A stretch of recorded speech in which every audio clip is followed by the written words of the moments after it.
La Fondation Payot pour la promotion de la lecture, Payot et 7, le MOOC suisse des meilleures histoires de 7.info, vous présente Marque-Page.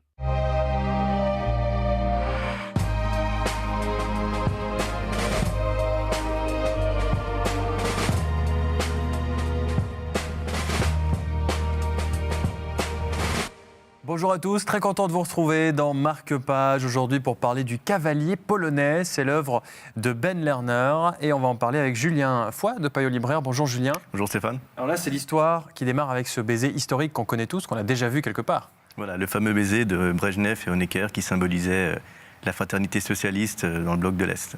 Et en fait, ce tableau va être reproduit par une jeune artiste la veille du vernissage.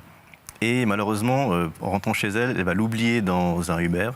Et c'est tout l'enjeu de cette courte histoire, c'est de retrouver ce tableau. Et elle va se retrouver justement face à un autre mur qui fait un parallèle avec le mur de Berlin, qui est le mur un peu absurde de la nouvelle technologie et la place de l'art en fait dans nos sociétés actuelles. Et c'est aussi un peu une critique de la modernité également. Donc on a un petit côté moderne, mais on a quand même un côté historique avec ce baiser qui date des années 60, 80.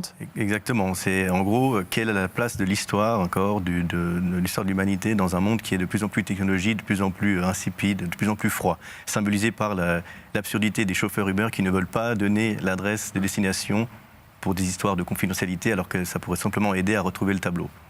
Merci Julien pour cet aperçu. C'est une histoire qui se lit très rapidement. Est-ce que cette artiste peintre polonaise arrivera à retrouver son tableau pour le vernissage? Vous le saurez en lisant donc ce livre, Le Cavalier polonais de Ben Lerner. C'est notre conseil littéraire du jour. Toutes les infos et d'autres conseils à retrouver sur latélé.ch quand vous le souhaitez. À très bientôt.